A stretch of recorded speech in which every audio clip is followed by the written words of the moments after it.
Eh bien, salut à tous, je suis la Salamandre et donc aujourd'hui je vous propose d'explorer les origines d'un des personnages les plus fous de Marvel, je parle bien sûr de Deadpool. Donc Deadpool, de son vrai nom Walt Wilson, sa mère est morte d'un cancer quand il était très jeune et il va perdre son père qui était un soldat plutôt violent à l'âge de 5 ans. Il va alors devenir un délinquant, mais étant donné que Wilson n'aura plus aucune raison de vivre, il va donc décider de rejoindre l'armée, mais il va vite se faire virer pour mauvais comportement.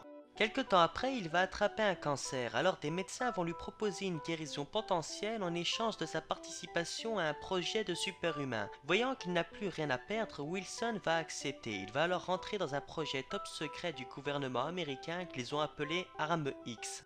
Ils vont alors essayer de recréer la capacité de guérison de Wolverine et de la mettre en Walt. Malheureusement pour lui, la procédure va entraîner une accélération de son cancer qui va alors lui défigurer le visage ainsi que son corps. Il va alors être considéré comme une expérience ratée et être envoyé dans un bâtiment avec d'autres ratés du programme. Alors que les gardiens vont tenter de le tuer, ses capacités de guérison qu'il avait mis en lui vont enfin s'activer. Il va alors réussir à s'échapper, mais il sera incapable de vivre une vie normale après tout ce qui lui est arrivé.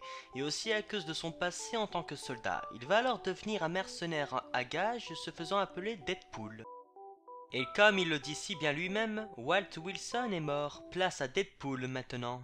Il va alors revêtir un costume rouge qui recouvre tout son corps. D'ailleurs, à cause de ses troubles de l'identité et toute la torture psychologique et physique qu'il a subie, Deadpool a perdu tout souvenir de ses origines. Mais il a tout de même gardé ses compétences meurtrières et il est également devenu un expert dans de multiples arts martiaux et il a choisi l'épée comme arme de prédilection car pour Deadpool, ces deux épées sont inoubliables. Deadpool est complètement imprévisible, mais parmi toutes ses armes, la plus connue reste sa bouche car il est connu pour ses longs discours sarcastiques et putain, c'est le seul personnage au monde à pouvoir arrêter un combat et dire à son adversaire qu'il doit aller pisser. En bref, je dirais que Deadpool est un schizophrène psychopathe pervers mégalomane, complètement imprévisible, arrogant, mais surtout très malin. C'est un peu le personnage qu'on aime détester. D'ailleurs, Deadpool sait qu'il est dans un comics.